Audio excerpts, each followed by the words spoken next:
Bonjour le pays, aujourd'hui ce n'est pas dans Weari que nous nous retrouvons, mais c'est au festival Anonambolo, ici à Wandiwili. Ce festival est consacré au cinéma des peuples. Le nom qu'il porte, Anonambolo, signifie l'ombre de l'homme en Baïti.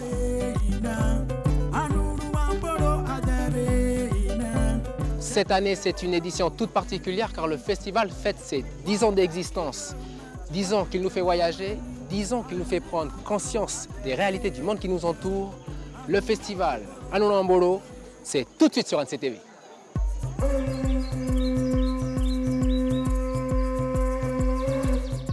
Oi, kampanye wewe bekojabe. Nekingo mirwa karo, nekingo miria para weko. Neri wema, makanaki weni.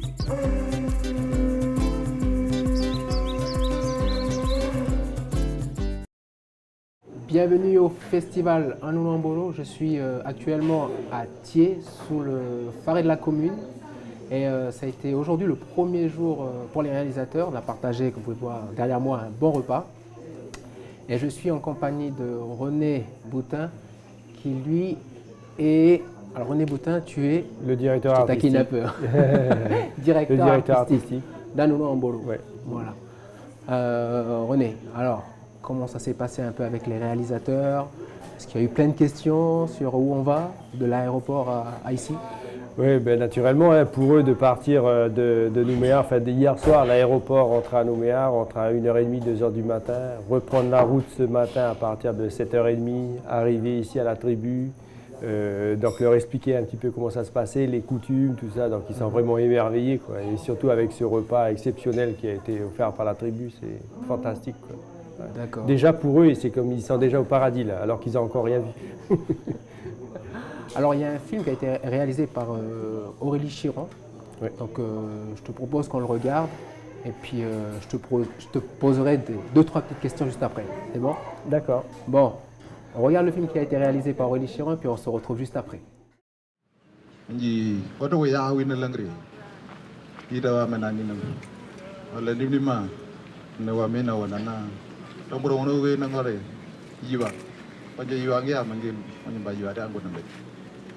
Oni watu we ngoma de yona ulinje ngombe ama de yona ninje ngombe ani ne ba me ana nyamba de winje muna nanguri ya wina ndo wa wini nanje o waye je udan nje ngoi anu no amdo nje awri ngoi na yode wa nambu.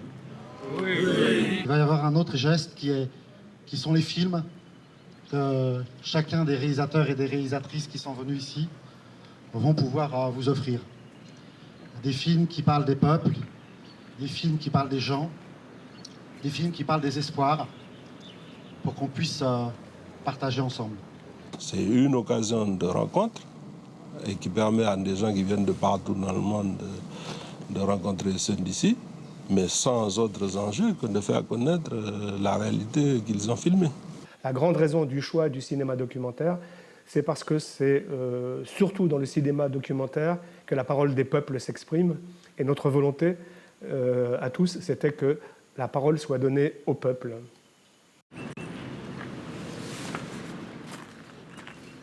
Anonambolo signifie en Baïti l'ombre de l'homme, ou son reflet, ou son image.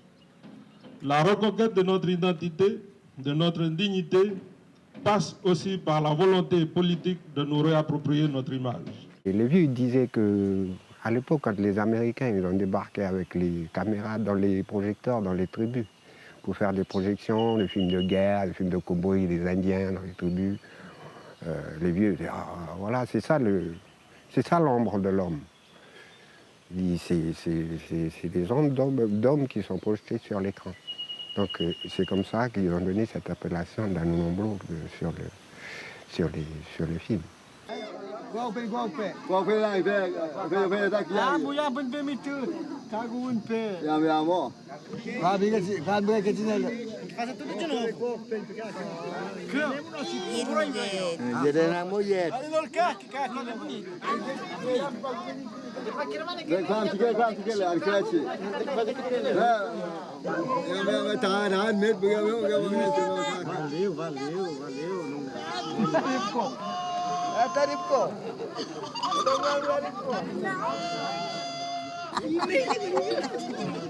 L'idée était déjà en germe d'un cinéma documentaire différent, respectueux des hommes et des femmes filmés, dans lequel les peuples ne sont plus des sujets muets de films réalisés par d'autres, mais dans lesquels ils deviennent des acteurs conscients de leur propre image, de leur propre histoire. C'est toute la philosophie de ce festival. C'est aussi tout ce que je souhaite aux citoyens et aux citoyennes de notre pays, que j'invite à prendre part à la construction d'un avenir émancipé. C'est ça la magie de l'image, la magie du cinéma, c'est de pouvoir faire se rencontrer des personnes de tout horizon, d'horizons divers, de cultures différentes et parfois opposées dans un conflit alors que ils sont frères, quoi. Et c'est ça qui est extraordinaire. Nous, on a essayé de trouver une approche où aussi on parle des peuples, les peuples du monde, le combat. Ce n'est pas seulement un peuple qui souffre, c'est la dignité tout simplement de vivre tous les jours, de faire sa cuisine, d'aller à la pêche ou de raconter une vie humaine dans une tribu en Amazonie ou en Afrique. Et de voir ce quotidien-là sans apporter un regard voyeur. Ces autres valeurs, c'est que pour filmer l'autre, il faut entrer en relation avec lui. Pour filmer l'autre, il faut entamer une parole avec lui. Il faut avoir un échange avec lui. On ne filme pas les gens malgré eux. On les filme avec leur accord, avec leur désir, avec leur volonté. Et donc on filme leur volonté. Et donc dans leur volonté, il y a leur dignité, il y a leur raison d'être, il y a toute leur philosophie. Voilà, c'est ça que nous filmons. Nous avons besoin de vérité, nous avons besoin de réalité, nous avons besoin d'entrer dans une vraie relation les uns avec les autres. C'est ce que ce festival peut faire.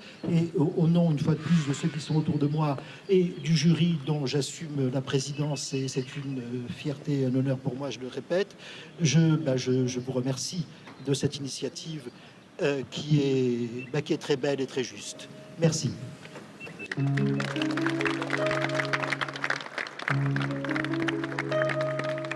Je déclare ouvert le premier festival international du cinéma des peuples en Ounou-Amboro. Merci.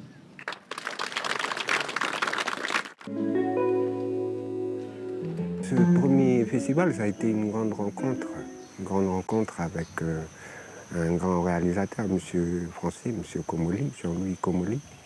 La circulation des films et des films documentaires est un outil aujourd'hui de lutte et de résistance. Et je suis heureux de voir que le festival Ounou-Amboro se situe dans ce vaste courant mondial où quelque chose se lève pour résister à la domination des images aliénées.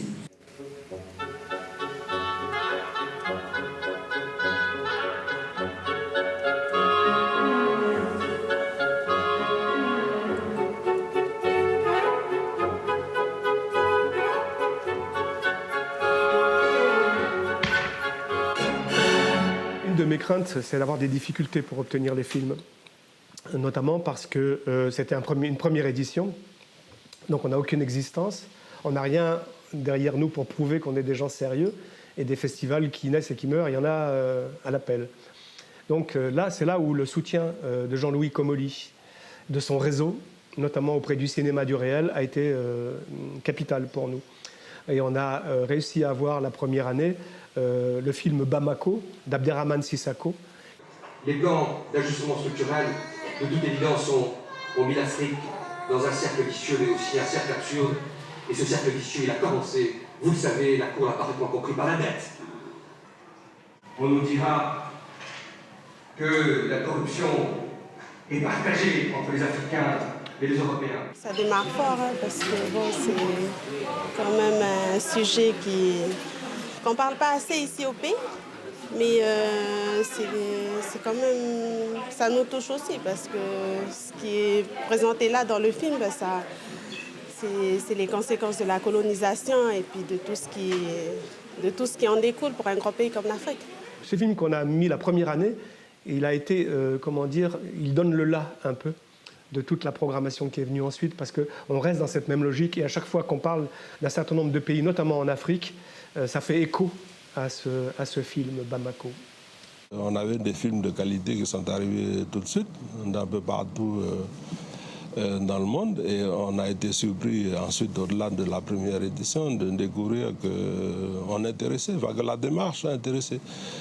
Parce qu'elle est, je veux dire, elle est naturelle, elle est simple, il n'y a pas d'enjeu, j'allais dire, financier ou autre. C'est simplement nous découvrir ce qui se passe ailleurs.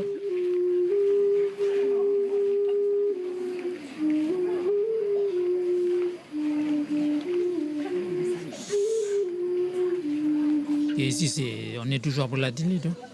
Ça veut dire des films sur les grands écrans, ben, c'est rare qu'on voit. In the evening, I watch television series. They all take place in America, and they are very different from the life I live here. L'idée qui m'a plu aussi, c'est de pouvoir offrir, en fait, à travers ce festival, l'occasion à nos populations, aux tribus, à ceux qui n'ont pas la chance de voyager, de pouvoir parcourir le monde à travers l'image, à travers le cinéma.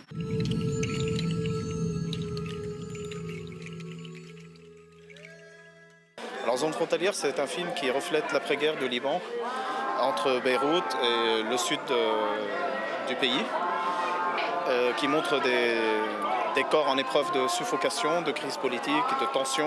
Un festival, à la différence d'une salle, un festival, on invite en général, on projette le film, et si on peut le faire, et grâce aux moyens qui nous avaient été donnés par la province Nord, on a pu inviter des réalisateurs. Et là, ça donne, les réalisateurs qui viennent sont les ambassadeurs de leur film. Et souvent, quand c'est un film qui concerne leur propre pays, ils sont l'ambassadeur de leur propre pays, de leur propre peuple, de ses souffrances. Ils sont porteurs de ça. Et ils vont rencontrer ici des gens.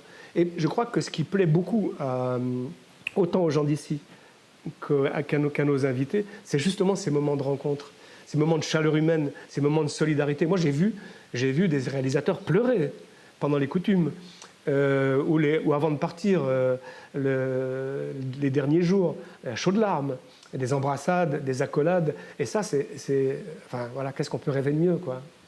Nous avons deux films ce soir, Écoute Faïmé de Marcel Ouachetine et le deuxième film, Ten Canoes, Dix Canoës, avec, et nous avons la grande chance d'avoir avec nous Molly Reynolds et Frances Julibing, qui vont vous dire un petit mot avant même si nous passons le court-métrage en première partie.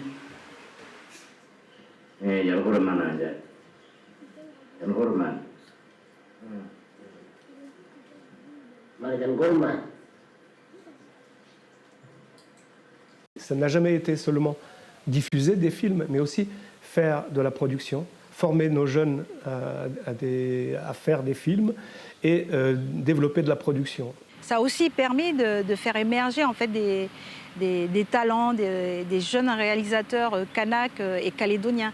Et ce qui est important justement, c'est de pouvoir acquérir cette liberté en fait d'écriture par l'image.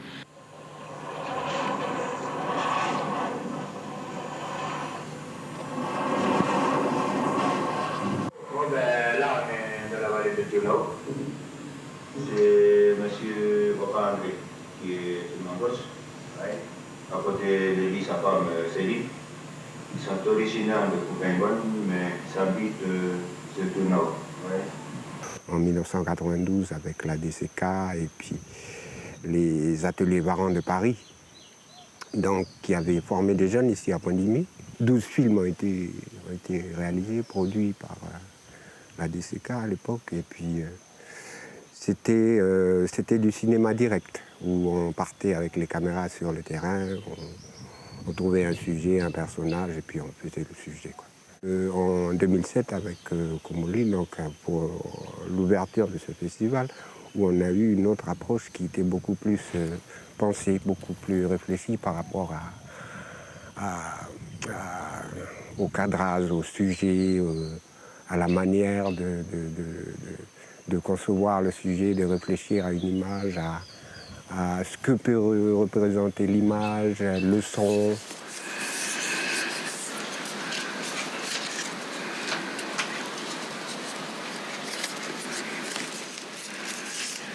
ne viana ne viambiu ta me na kutum ta ora namba ni na me na mundi kutum ne viana ne kuri ne pani vai pa ora kutum ta me na mundi wo yo namba ni ne ta ora wa ru kan ban bia wa ru namba ni.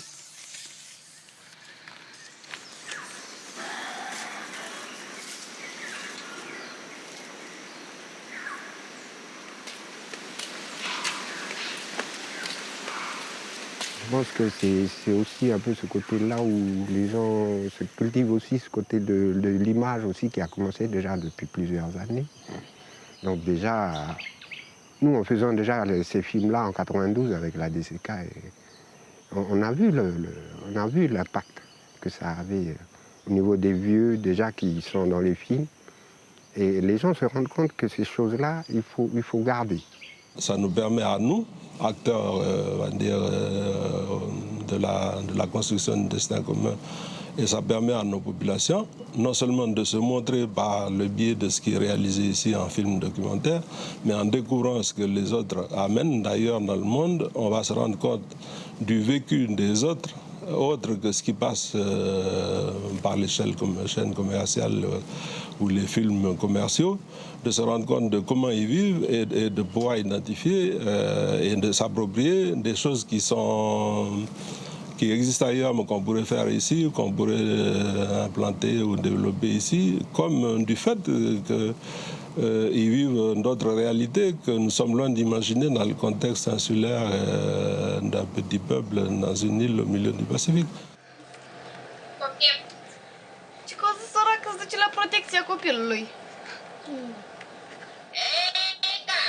Da, mama, să mă ia pe mine, de să ajui peste ea. Da, să mă ia. Și-o că da, ce-o leacă să vorbesc eu. O zis că o să ne iei pe toți, că ce, Ionuț, chiar dacă faci 18 ani în ianuarie, ce, el e încă copil, că ce dintre asta... Nu mai ești acum ca să iei copiii la casa de copii, că casa de copii și-o desființat. Ea mă să ucește de casa de copii. Da, că-o făcut e așa, dar de stat nu mai este de stat. Vorbește și ea, mamă. Singură ajutor să fiu acum că sunt plecată. Sunt plecată și lucrez ca să plătim căsătorii care sunt, mamă, și nu v-am abandonat. Atunci când abandonezi copiii și tu nu lucrezi și pleci în străinătate și faci alte chestii.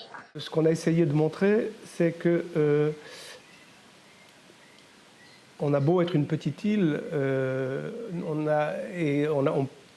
au fin fond de la Chine ou au fin fond de l'Amérique latine, il y a des gens qui ont les mêmes préoccupations que nous. Et qu'en fait, il y a une espèce de solidarité internationale qui se manifeste. Le plus beau souvenir qu'on peut avoir, c'est la rencontre de tous ces réalisateurs avec les gens des tribus, qui vont montrer leurs films dans les tribus, que les gens... ah, mais c'est le vieux de la tribu qui est assis là. Mais voilà, c'est lui. C'est lui là qui a fait le film que tu regardes ce soir. C'est cette fierté-là de partager avec les gens de la tribu. Moi, je vais essayer de traduire. Donc, il se présente, il s'appelle Karane Impeng. Karane Tongnane Ivang Not Pop. Uma menina Poronane. Então, isso que o filme vai falar. E sobre o cotidiano também dentro da aldeia. Como a gente vive hoje, depois de 40 anos com contato com o homem branco. Alors, il dit que le film qui va être présenté aujourd'hui parle donc de sa communauté et qui a été déplacée il y a 40 ans par l'homme blanc. Et maintenant, en fait, ils luttent pour retrouver leur terre traditionnelle. Et également, il parle de la vie quotidienne depuis le premier contact avec les Blancs il y a 40 ans. C'est vrai que ça fait voyager. Ça nous permettra ce soir de voyager et de voir un peu le quotidien de Impeng. Et c'est ça le cinéma du peuple. Les peuples ont quelque chose à échanger. Mais Sans passer par un journalisme commenté, entrer avec des réalisateurs qui sont eux-mêmes originaires de là d'où vient le film. Donc c'est un peu ça, c'est cela qu'on a envie de montrer au travers de ce festival. Notre souhait, c'est pas qu'on nous dise ce qu'il faut qu'on pense. Il faut laisser les gens libres de voir les images et de faire leur propre analyse et leurs propres conclusions. Les gens ne sont pas bêtes, hein. On n'a pas besoin de leur dire ce qu'il faut penser de ce qu'ils sont en train de voir. Donc c'était ça l'idée de fond. Servir une idée noble qui est celle de la liberté, d'une certaine manière, de l'égalité, de la lutte contre l'oppression. Il y a two big projects inside the country, especially inside the province, and two big projects. Putin good job. One, CMCC, Chinese Medical Construction Company, where like kisim cobalt, nickel, antaplong, yandra, or China like kisimigo. One, two, Pacific Marine Industrial Zone, yeah.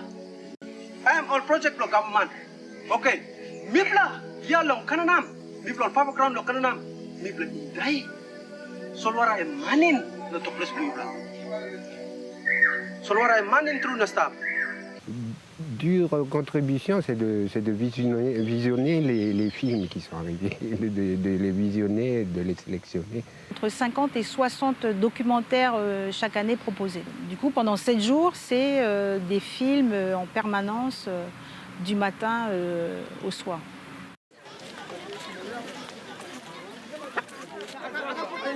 Nous avons pris des mesures pour montrer que nous accordons cette importance à la femme. Épanouissement du couple égale épanouissement familial égale essor national. Eh bien, nous avons imposé que le marché soit fermé aux femmes. Seules les vendeuses y avaient accès. Et les hommes qui voulaient que le repas soit à point pour le déjeuner, pour le dîner, eh bien, ils devaient eux-mêmes faire le marché. Les hommes chez nous ne font pas le marché. C'est une déchéance.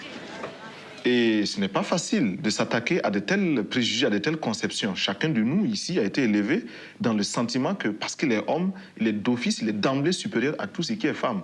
On a été agréablement surpris par le succès. Il y a eu énormément de demandes et les populations, les tribus de Poindimié et des environs ont tout de suite, ont immédiatement adhéré à l'événement. Aujourd'hui, les gens ils sont habitués maintenant. Tu viens à Nonambo, je sais que voilà, tu choisis, tu prends le carnet, moi je vais voir ça. Tu t'attends à voir voilà, ce que tu veux. Tu viens, tu choisis ce que tu veux, suivant la programmation. Ah, je veux voir ça parce que demain soir, je pourrais aller voir ça, je pourrais aller voir ça. C'est pas comme dans le cinéma où il n'y a qu'une seule programmation. Voilà.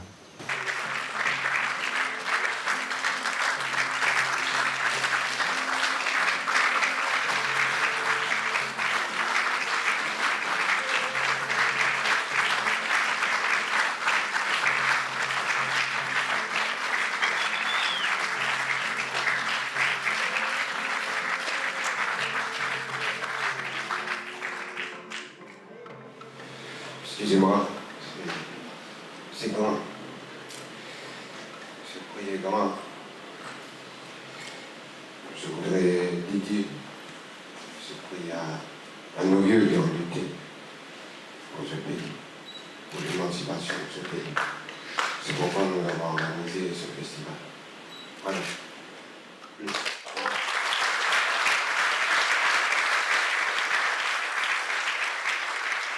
Je trouve que le documentaire, il a fait du chemin en Calédonie dans la mesure où il y a de plus en plus de réalisateurs calédoniens, de plus en plus de personnes qui s'intéressent à l'image.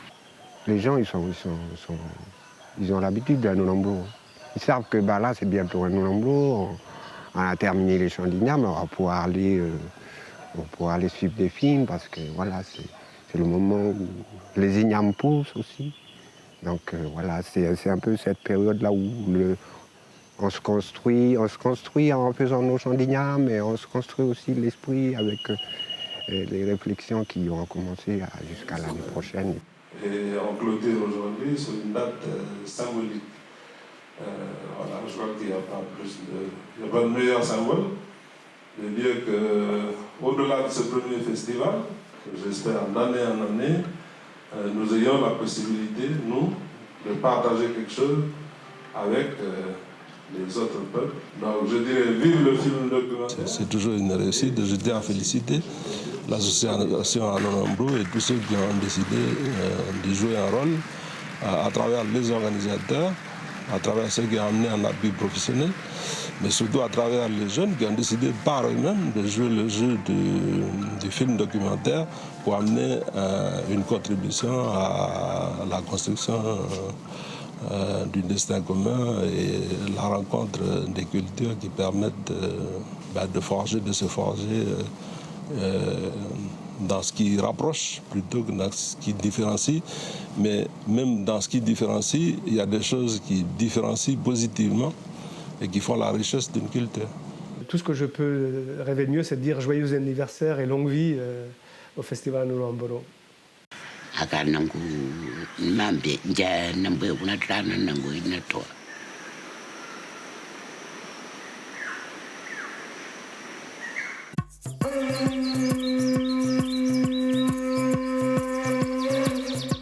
Oi, kampanye wo ko leve. Ne kingo mirwa karo, ne kingo miria prawe ko. Ne ri wema, makanaki weni.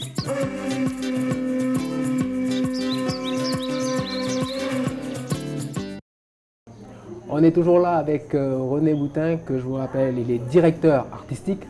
Et oui. On est toujours à Thiers, on n'a pas bougé. Voilà. Non, on n'a pas bougé, mais on a vu un super film. C'est ça. Alors concernant ce film, il y a eu du chemin depuis 2007. Il y a eu du chemin, des épreuves. Je veux dire, 10 ans, c'est l'âge un peu où on commence à être un peu dans la limite de l'adolescence. Oui, 10 ans pour un festival, c'est l'adolescence, hein, parce que bon, les premières années, on ne sait pas trop où on va, on essaie de prendre un petit peu des repères, on essaie de savoir si vraiment ça va fonctionner, si tout le monde adhère au projet. Maintenant, au bout de 10 ans, vraiment, la population de Poix-d'Imier s'est complètement approprié le festival. Maintenant, c'est le festival des Poix-d'Imier, des gens de Poix-d'Imier. Nous, on est presque des prestataires pour eux, hein. On leur fait simplement une sélection de films et puis on voit que tout fonctionne vraiment à merveille. Et cet adolescent, il a un bel avenir. Ouais. D'accord. Alors quand tu me dis ce festival est juste à Poix-d'Imier, mais j'ai lu sur le catalogue qu'on délocalise aussi certains films pour qu'on puisse les partager aussi. Oui, parce que c'est ça ce qui est aussi intéressant. Quand je voyais ces images des 10 ans, en 2007, il n'y avait que 2 communes qui étaient associées au festival. Hein. Maintenant, c'est 29 communes qui sont associées au festival cette année. Non, je parlais de Poix-d'Imier parce que le festival il est profondément enraciné. Hein. À Poix-d'Imier, il y a des projections toute la journée. Il y a 2 tribus partenaires, c'est des projections tous les soirs. Et donc, c'est vraiment le festival de Poix-d'Imier qui irrigue de ses valeurs tout le pays. Concernant ce festival à l'heure actuelle, je veux dire, il y a des choses qui ont mûri autour. Et, je veux dire, c'est comme un aimant quoi, qui attire des ateliers vivants, des danses, culturellement aussi. Voilà, alors cette année, comme c'était une année un petit peu festive et puis c'était les 10 ans, on avait envie de faire participer aussi toute la population, mais aussi les autres disciplines artistiques, hein, puisqu'ils sont toujours présents sur le festival, présents des fois indirectement, puisqu'ils font la bande-son des films, ils font des arrangements, tout ça. Et donc là, les associer au festival. Mais donc là, il y a toutes les disciplines artistiques, hein. Il y a de la sculpture, il va y avoir de la danse, il y a beaucoup de musique, des concerts tous les soirs. Et donc ça va être vraiment 10 jours de fête, une fête vraiment superbe, hein, magnifique, un endroit vraiment convivial, un moment convivial, fraternel. Et puis surtout avec des films exceptionnels cette année. D'accord. Alors, on reviendra après concernant les films. Mais est-ce que tu peux me dire un peu comment le festival, à partir d'aujourd'hui, comment ça va se passer un peu en gros? Oui, alors donc on a eu cet après-midi la cérémonie d'ouverture hein, avec les coutumes. Donc à partir de demain, on rentre vraiment dans le vif du sujet parce que les compétitions vont commencer. Donc demain matin à 9h, il va y avoir les premières projections à Thiéty et à la médiathèque. Donc là, ça va être toute la journée. Et après, à partir de demain soir, ça va irriguer tout le pays avec des films dans plusieurs communes. Je crois que déjà, dès samedi, il y a une vingtaine de communes qui vont participer au festival. et il va falloir assurer toutes ces projections. D'accord. Et à la fin des films qui ont été sélectionnés, enfin les films qui ont été sélectionnés pour la compétition, je veux dire que comment ça se passe? Il y a un jury? Oui, il y a un jury. Alors cette année, le président du jury, c'est Rufin, donc Rufin qui vient de la République du Congo. Il y a aussi Simei Pala qui est directrice de la médiathèque du Nord. Il y a Frédéric Massiota qui est la directrice de la FOL, c'est aussi des partenaires. Et il y a aussi Mehdi Lalaoui qui est un réalisateur de passage cette année. Donc on avait envie de mettre un réalisateur étranger et qui n'était pas impliqué dans le festival. Donc c'était parfait d'avoir Mehdi cette année, puisqu'il était déjà, lui, il avait un film en sélection pour la première édition. Donc c'était une manière aussi... Qui est Rufin? Non, Rufin c'est le président du jury. Ah, le président du jury. C'est le président du jury. Donc Rufin, lui, on l'avait fait venir au mois d'août pour une formation, à NCTV. Mais comme on l'avait enfermé un petit peu à Koné dans une salle de classe pendant 15 jours, on avait quand même envie de lui montrer un petit peu le pays parce que le pauvre, il n'a rien vu. Hein. Et puis que c'est quelqu'un qui a vraiment envie d'échanger, qui a envie de partager aussi avec les réalisateurs d'ici. Donc on fait une pierre deux coups un petit peu. Hein. D'un côté, donc, il est jury pour la compétition internationale et d'un autre côté, il continue à accompagner aussi les réalisateurs par des échanges informels. Hein. Tout informel sur leur travail et on continue à cette formation professionnelle qui nous tient tellement à cœur. D'accord. Alors, concernant les réalisateurs, comment, je veux dire, après chaque film, ils seront là, ils seront face au public? Voilà, donc le festival Alain Boro, c'est aussi un lieu de rencontre entre les réalisateurs et les gens du pays. Hein. Donc après les projections, donc il y a des questions-réponses avec les réalisateurs, donc il ne faut surtout pas hésiter à leur poser toutes les questions, hein, parce que c'est toujours intéressant d'avoir des informations des films venant des réalisateurs, parce qu'ils donnent toujours un éclairage un petit peu particulier. Ils parlent des conditions de tournage, comment le film est venu, aussi de plein de détails techniques qui amènent un nouveau regard sur le film. Et c'est vraiment important. Et surtout, ils parlent aussi de leur pays, hein, parce que quand on a quelqu'un qui vient de Finlande ou d'Afrique ou d'Amérique du Sud, d'échanger aussi sur les problématiques qui se posent dans leur pays, ça nous permet à nous aussi de réfléchir sur notre pays, hein, de comparer pas pour comparer, mais simplement partager des expériences de vie, hein, et ça nous permet aussi d'enrichir nos connaissances sur le monde d'aujourd'hui et puis de pouvoir aborder nous nos problématiques d'une manière avec un petit peu plus de recul aussi et voilà, d'avancer dans la vie tout simplement. Et toi personnellement, par rapport à ces films, c'est une ouverture aussi vers le monde? Tu as une fenêtre aussi pour regarder l'extérieur? Oui, c'est vraiment une fenêtre pour regarder l'extérieur. Moi, je regarde vraiment beaucoup de films, hein, puisque je fais la programmation du festival. Mais à chaque fois, je trouve un film qui va m'emmener un éclairage particulier. Il y a des histoires humaines qui sont extraordinaires, qui sont fantastiques. Et je suis tellement content de découvrir. Pourtant, des fois, j'ai l'impression de bien connaître le pays. Et juste avec une petite histoire comme ça, qui m'emmène à un angle un petit peu différent auquel j'avais pas pensé, j'avais pas eu de contact. Donc, un éclairage tout simplement humain sur leur expérience. Et c'est profondément touchant, souvent, très souvent. D'accord. Alors René, je te propose qu'on regarde un film de Mohamed, rappelle-moi son nom. Mohamed Ouzine. Oui. Mohamed Ouzine, qui a réalisé Samir. Oui, Samir dans la poussière. Samir dans la poussière. Oui. C'est un film sur l'Algérie. Un film sur l'Algérie, j'ai entendu dire que c'était un très beau film. C'est un film exceptionnel dans la forme. Ouais. Je te propose qu'on le regarde et puis on se retrouve, enfin, que je retrouve le réalisateur, excuse-moi, juste après. Ah, c'est bien, ouais. Ouais, que je le retrouve juste après. Mais sinon, je te remercie. Merci beaucoup pour cet éclairage sur Alain Boro. Merci. Voilà. On regarde Samir dans la poussière et on se retrouve juste après avec le réalisateur. Allez, à tout de suite.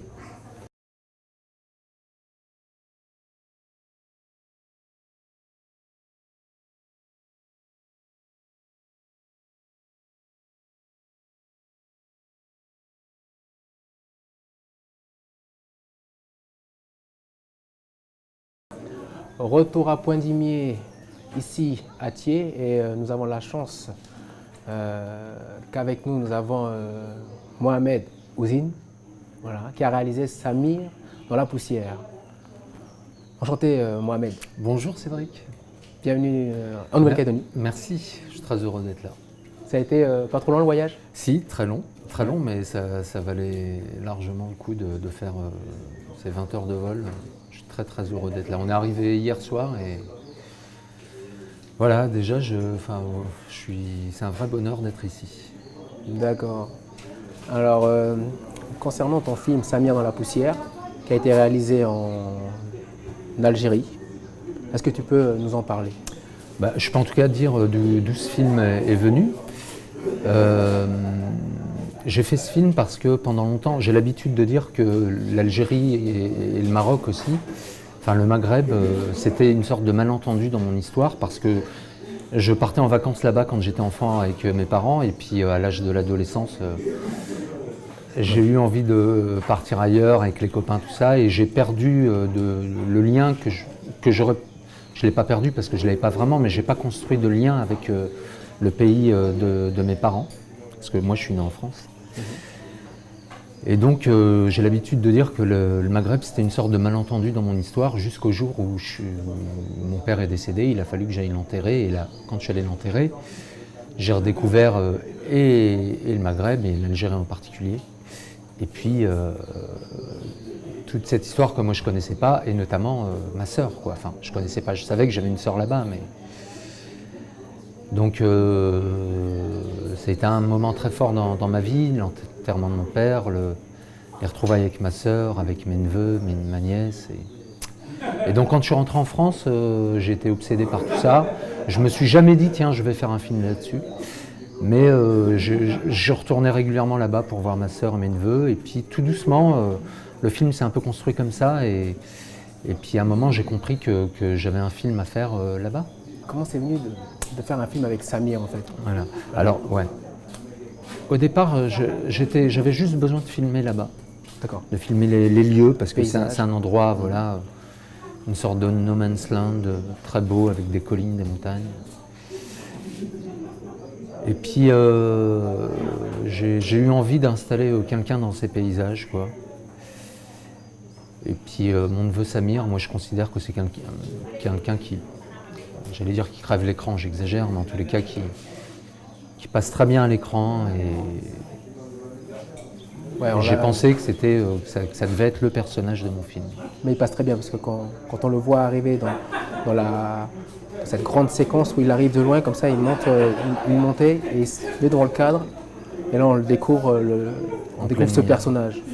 Alors au début on le voit dans le noir, c'est voulu ce plan? Oui, alors il y a beaucoup on me pose souvent la question de savoir si c'est mis en scène. En général on dit qu'on met en scène dès qu'on filme, ce qui est vrai. Maintenant, dans mon film, c'est clair que j'ai mis beaucoup de choses en scène parce que moi je viens du cinéma direct, c'est-à-dire de ce cinéma où on n'intervient pas, où on filme les choses sans intervenir sur ce qu'on filme. Je considérais de manière un peu dogmatique que le réel se suffit à lui-même et qu'il n'y a pas besoin d'intervenir dessus. Et puis j'ai pris un peu d'âge, et puis j'ai eu envie, avec les films que j'ai vus, dans la construction de ma pratique cinématographique, j'ai commencé à vouloir diriger les gens que je filmais.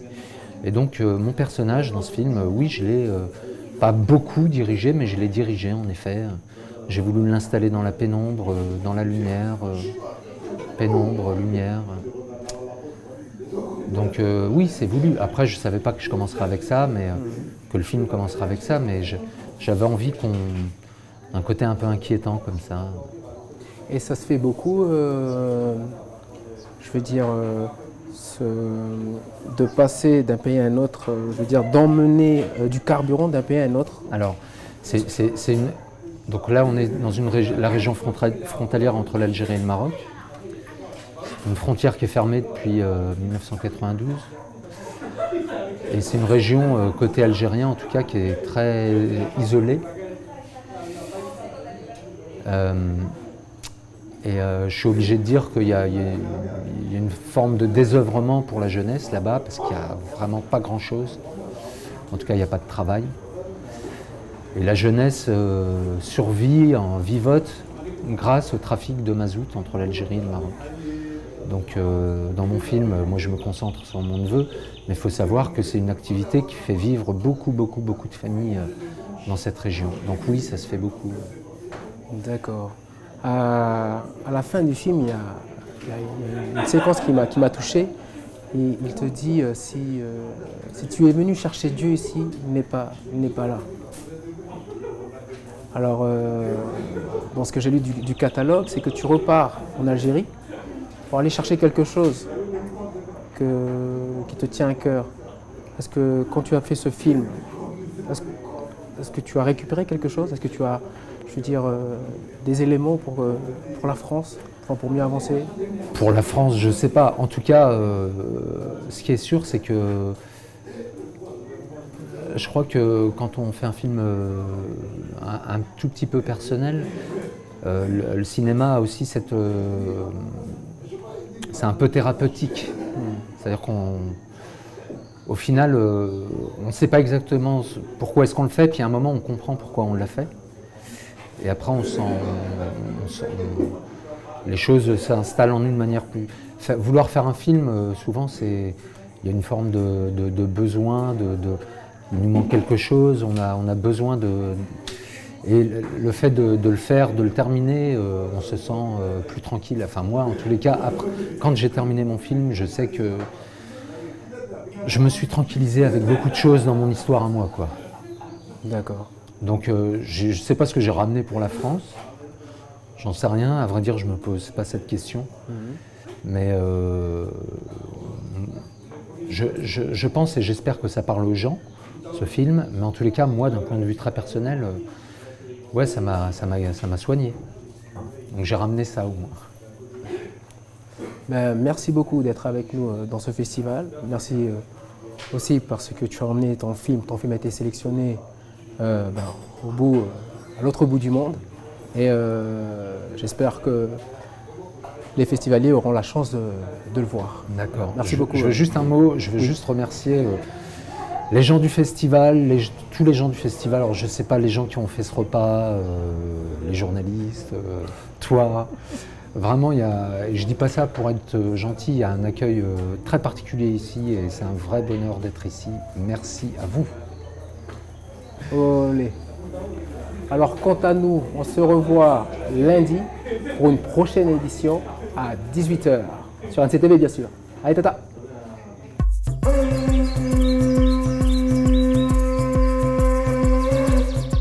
Oi, kampanye wewe bekolewe.